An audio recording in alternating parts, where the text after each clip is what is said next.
Hi friends, I am Mohan from Kishab Academy. So இந்த video பதிவுல வந்து பாத்தீங்கன்னா INM சம்பந்தமான இங்க கேள்விப்படாத சில previous question தான் எடுத்துட்டு வந்திருக்கேன். சரிங்களா? இதுல நாம ஒரே ஒரு ஆளுமை பத்தி தான் பார்க்க போறோம். ரொம்ப முக்கியமான ஒருத்தர்.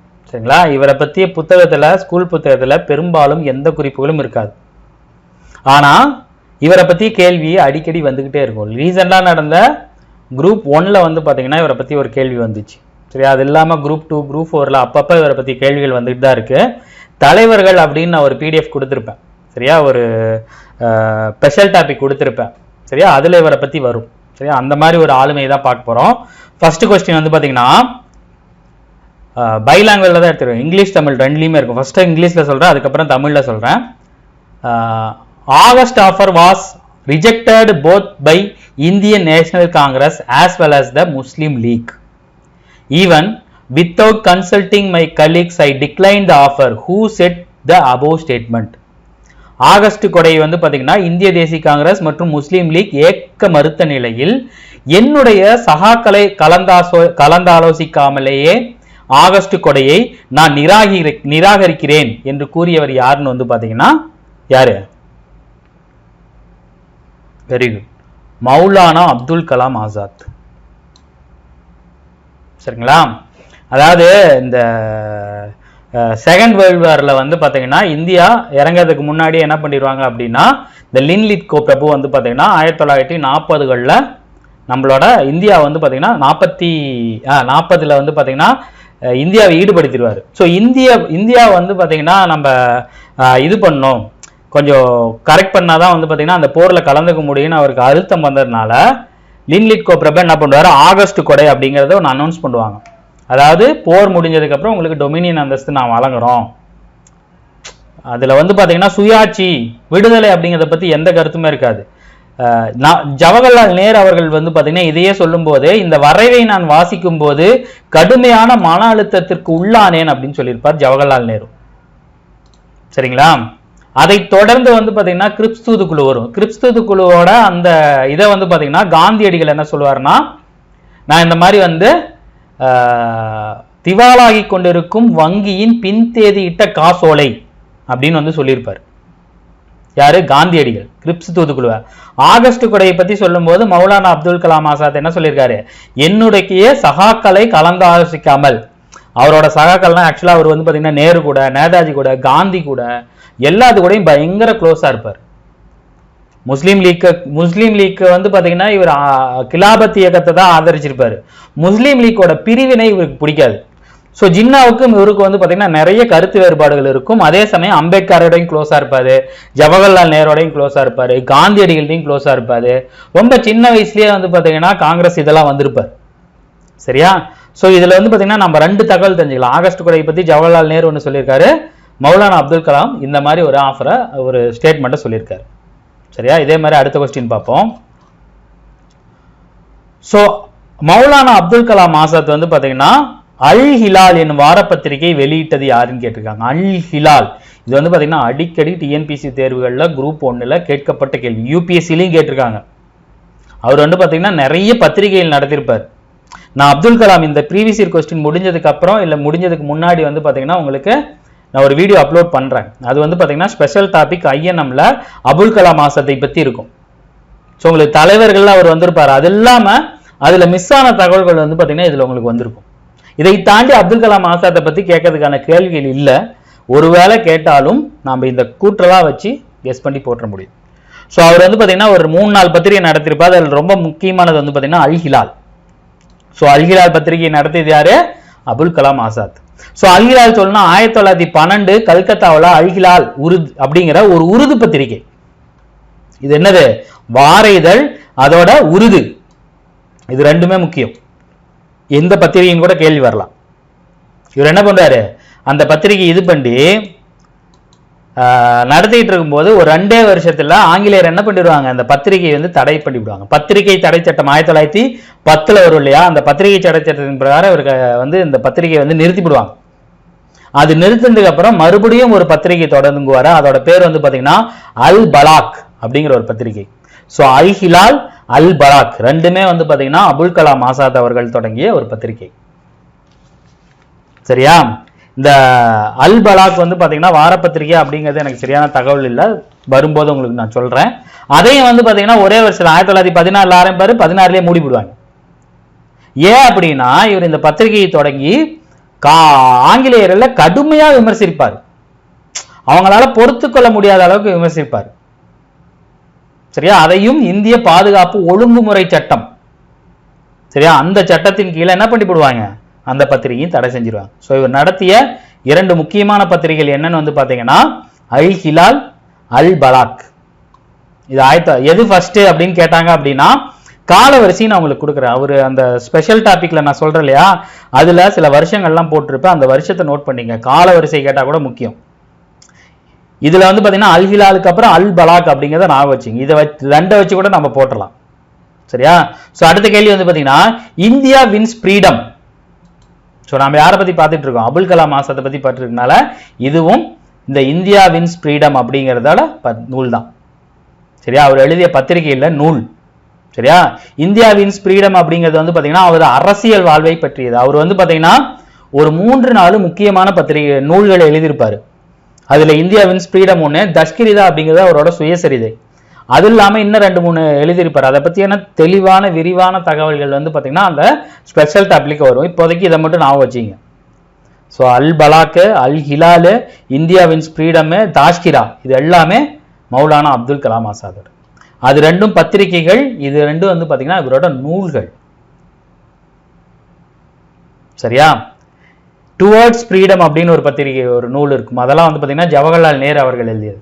அம்பேத்கரை பத்தி நம்ம சொல்லவே வேணாம். அம்பேத்கரை பத்தி உங்களுக்கு ஃபுல்லா மாபெரும் ஒப்பற்ற தலைவரான அம்பேத்கரை பற்றி ஒரு பெரிய வீடியோ நான் தரேன். அது அவர் என்ன பத்திரிகை நடத்தியிருக்காரு, என்னென்ன நூல் ரிலீஸ் பண்ணியிருக்காரு. ஏன்னா ரீசெண்டா 2022 அவரோட புத்தகங்கள்லாம் வந்து பாத்தீங்கன்னா தமிழ் மொழிபெயர்க்கப்படும், அதுக்கு 5 கோடி ரூபா நாங்க ஒதுக்குறோம் அப்படின்னு வந்து முதல்வர் மு.க. ஸ்டாலின் வந்து சொல்லியிருப்பாரு. அதை வந்து குரூப் 1ல ஒரு கேள்வி வந்துச்சு. சரியா, ஆல்ரெடி 1970 அவரோட எல்லா நூட்களும் இங்கிலீஷ்ல இருந்தது, ஹிந்தியில இருந்து, மராட்டியில இருந்ததெல்லாம் வந்து பாத்தீங்கன்னா மகாராஷ்டிரா அரசு ஆல்ரெடி மத்திய அரசு வந்து அது தலையிட்டு அவரோட 100வது நாள் விழால அதை மொழிபெயர்ப்பு பண்ணியிருப்பாங்க. இவங்க என்ன பண்ணியிருக்காங்க, 2022 அவரோட பிறந்த நாளை வந்து பாத்தீங்கன்னா இதை அனௌன்ஸ் பண்ணியிருப்பாங்க, சமத்துவ தினமா அனௌன்ஸ் பண்ணியிருப்பாங்க, April 14. ஸோ அப்ப இந்த இதை சொல்லியிருப்பாங்க. ஸோ அப்ப அம்பேத்கர் வந்து பாத்தீங்கன்னா towards freedom, so wins freedom அப்படின்னு வந்து பாத்தீங்கன்னா மௌலானா அபுல் கலாம் ஆசாத். சரியா, ஸோ அடுத்த கேள்வி வந்து பாத்தீங்கன்னா மௌலானா அபுல் கலாம் ஆசாத்தை பற்றிய சரியான கூற்றுகள். மௌலானா அபுல் கலாம் ஆசாத் கிலாபத் இயக்கத்தில் முக்கிய பங்கு வகித்தார். which of the following statement are the true about மௌல் Kalam Azad? சரியா, Maulana Abul Kalam Azad took prominent part in the Khilafat movement. சரியா, ரெண்டாவது முஸ்லிம் லீக்கின் கொள்கைகளை அவர் எதிர்த்தார். he opposed the policy of Muslim League. he has a passionately support the partition. பிரிவினைக்கு அவர் மனமு வந்து ஆதரவு அளித்தார். சரியானது என்னன்னு கேட்டிருக்காங்க, சரியானது வந்து பாத்தீங்கன்னா சி மட்டும்தான். ஸோ கிலாபத் இயக்கத்துல ஒரு கிலாபத் இயக்கினாவே 3 பேர் தான், முகமது அலி, ஷவுகத் அலி, மௌலானா அபுல் கலாம் ஆசாத். கிலாபத்துல ரொம்ப முக்கியமான தலைவர் இவர். சரி, அதன் மூலமா தான் காந்திகிட்டையும் நேருகிட்டையும் நெருக்கமாவார். முஸ்லீம் லீக்கும் இவருக்கு ஆகவே ஆகாது. இவரோட எல்லாத்தையும் வந்து பாத்தீங்கன்னா முஸ்லீம் லீக் சந்தேகனோடு பார்க்கும், இவரை கடுமையா விமர்சிக்கும். அதே மாதிரி இவரும் முஸ்லீம் லீக்கையும் ஜின்னாவையும் கடுமையா விமர்சிப்பாரு. அதே மாதிரி இந்த தியோபந்த் இயக்கம்லாம் இருக்கு இல்லையா, அதெல்லாம் இவரை வந்து பாத்தீங்கன்னா கொஞ்சம் சந்தேகக்கண் கொண்டுதான் பார்க்கும். சரியா, இல்ல சையத் அகமது கானோட இது. சரியா, இந்தியாவை பாகிஸ்தான் இந்தியான்னு பிரிக்கும் போது அதுக்கு பயங்கரமாக எதிர்ப்பை தெரிவித்த முக்கியமான தலைவர்கள் வந்து பாத்தீங்கன்னா காந்தியடிகள், இன்னொருத்தர் வந்து பாத்தீங்கன்னா மௌலானா அபுல் கலாம் ஆசாத்.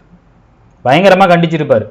இங்க பாருங்க, அவர் என்ன சொல்லியிருப்பார் அப்படின்னா, இந்திய பிரிவினை, நமது இந்திய பிரிவினை வந்து பாத்தீங்கன்னா இந்தியா முழுமைக்கும் தீங்கு விளைக்கிறது மட்டும் இல்லாம நிறைய பிரச்சனையே இது உருவாக்கும், இதை நாம பண்ணவே கூடாது அப்படின்னு சொல்லி பயங்கர தீர்க்கமா நின்றுப்பாரு.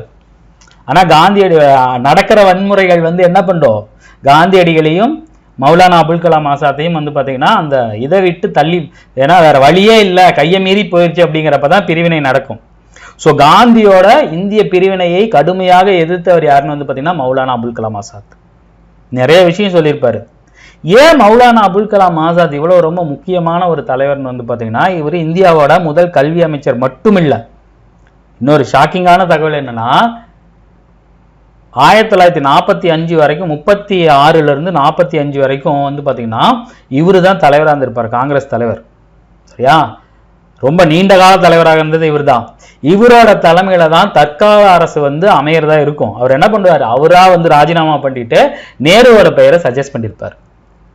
இடைக்கால அரசாங்கம் 1946ல சுதந்திரத்துக்கு முன்னாடி ஒரு வருஷம் நடக்கும் இல்லையா, அதுல இவரு தான் வந்து பாத்தீங்கன்னா பிரதமரா ஆகிறது. ஆனா இவர் என்ன பண்ணுவார், காங்கிரஸ் தலைவர் தான் பிரதமர் ஆகணும். ஸோ அடுத்த வருஷம் 1946 வரைக்கும் இவர் இருந்திருந்தாருன்னா இவர் தான் அந்த இடைக்கால அரசோட பிரதமராக இருப்பார். இவர் என்ன பண்ணிடுவார், முன்னாடியே ரிசைன் பண்ணிட்டு நேருவோட பெயரை பரிந்துரைச்சிருப்பார். சரியா? சோ பிரிவினைக்கு எதிர்த்த முதல் காந்தியோட சேர்த்த பெரிய தலைவர் யாருன்னு வந்து பார்த்தீங்கன்னா மௌலானா அபுல் கலாம் ஆசாத். ஸோ இது தவறு. சரியா? ஸோ கிலாபத் தலைவராக வந்து பார்த்தீங்கன்னா 1919ல இருந்து 22 வரைக்கும் இருப்பார். சரியா? ஒத்துழையாமை இயக்கத்தோட பங்கேற்றிருப்பார். சரியா? ஜின்னாவை சொன்ன இல்லையா, ஜின்னா வந்து பார்த்தீங்கன்னா முஸ்லிம் பிரபு ஹஹா, காங்கிரஸ் ஷோபாய் அப்படின்லாம் விமர்சிச்சிருப்பார். ரெண்டு பேரும் மாத்தி மாத்தி திட்டிப்பாங்கன்னு வச்சுங்களேன். ஒரே சமூகத்தை சார்ந்தவங்க தான், இருந்தாலும் நிறைய அவங்களுக்குள்ள கருத்து வேறுபாடுகள் இருக்கும். சரியா? இந்த கேள்வி பார்த்தாச்சு. அடுத்த கேள்வி வந்து பார்த்தீங்கன்னா, கல்வியானது மத்திய அரசின் கட்டுப்பாட்டில் இல்லை என்றாலும் வழிகாட்டுதலின்படி இருக்க வேண்டும் என்று குறிப்பிட்டவர் யாருன்னு வந்து பார்த்தீங்கன்னா மௌலானா அபுல் கலாம் ஆசாத். சரியா? ஏன் இவர் சொல்லியிருப்பாரு அப்படின்னா, நீங்க நல்லா யோசிச்சு பாருங்க. 42வது சட்டத்திட்டத்தின் பிரகாரம் தான் கல்வி மாநில பட்டியலிருந்து பொதுப்பட்டியலுக்கு போகுது. ஸோ அதுக்கு முன்னாடி வரைக்கும் மாநில அரசுக்கு தானே கல்வி இருந்திருக்கும். அப்ப அதனாலதான் அவர் சொல்லியிருப்பாரு, education should be under the central guidance if not central control. மத்திய அரசோட கட்டுப்பாட்டில் இல்லைனாலும் மத்திய அரசு வழிகாட்டணும்னு சொல்லியிருப்பார். இவரோட இதுல தான் வந்து பாத்தீங்கன்னா இலவச கல்வி, பிற்படுத்தப்பட்டோர், தாழ்த்தப்பட்டோர், ஏழை எளிய மக்கள் எல்லாருக்கும் கல்வி இலவசமா கொடுக்கணுங்கிறதுல ரொம்ப உறுதியா இருந்தவர் மௌலானா அபுல் கலாம் ஆசாத். சரியா? இவரோட தூண்டுதலின் பேர்ல தான், இவரோட இதுல பேர் தான் வந்து பாத்தீங்கன்னா யூஜிசி, ஐஐடி இதெல்லாம் தொடங்கியிருப்பாங்க. ஸோ ஐஐடி தொடங்கினது யாரு அப்படிங்கும்போது நேருவோட பேர் வரும். ஆனா அப்ப கல்வி அமைச்சராக இருந்தது இவர் தான், பிரதமர்னு வந்தா நேரு. ஆனா அதுக்கெல்லாம் விதை மௌலானா அபுல் கலாம் ஆசாத் போட்டது. சரியா? இங்க பாருங்க, ஜெகஜீவன் ராம் அப்படின்னு இருக்கு இல்லையா, இவர் வந்து பாத்தீங்கன்னா இந்தியாவோட இடைக்கால அரசாங்கத்துல ஒரு முக்கியமான ஒரு பதவியில் இருந்திருப்பார், ஜெகஜீவன் ராம். சரியா? ஜெயராம் தாஸ் தௌலத் ராம், இவர் யாருங்கிறது எனக்கு சரியா தெரியல.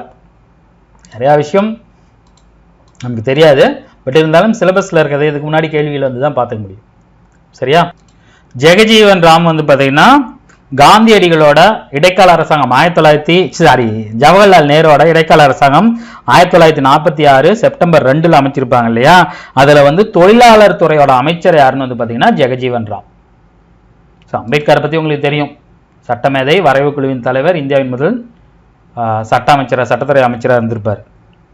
சரியா? சோ ஜெகஜீவன் ராம் தொழிலாளர் துறையோட இருந்திருப்பார். சரியா?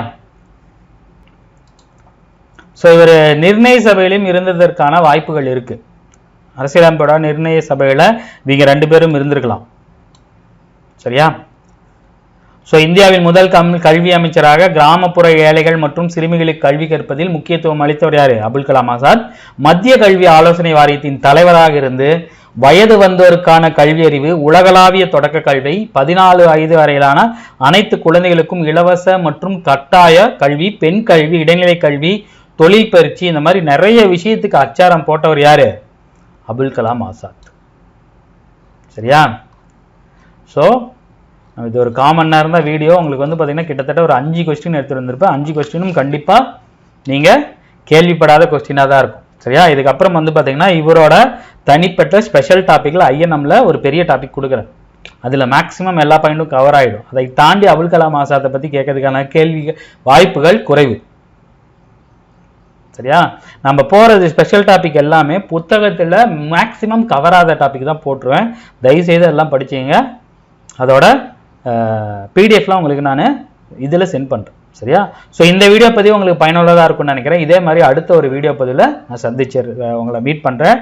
பசங்களா, நான் என்ன சொல்கிறேன் அப்படின்னா, எல்லாத்துக்குமே டெஸ்பரேட்டாக தான் இருப்போம். ஸோ என்னடா டிஎன்பிசி இப்படி போயிட்டுருக்கு, குரூப் 2 இப்படி போயிட்டுருக்கு அப்படின்னு நினச்சி உக்காந்துக்கிட்டே இருந்து ஆகஸ்ட் 4 வந்துருச்சு, டப்புன்னு செப்டம்பர் 4 வந்துடும், குரூப் 2வையும் விட்ட கணக்காயிடும். அதில் போஸ்டிங் கம்மி, கொஸ்டின் ஒரு மாதிரி இருக்குது. என்னதான் இருந்தாலும் நமக்கான இலக்கை அடையிற வரைக்கும் நம்ம போராடிக்கிட்டு தான் இருக்கணும். துவண்டு போய் உக்காந்துருந்தா இங்கே எதுவுமே மாறாது, தெரிஞ்சு வச்சு. சரியா? ஸோ இதே மாதிரி அடுத்த ஒரு வீடியோ பதிவில் நம்ம சந்திப்போம். தேங்க்யூ.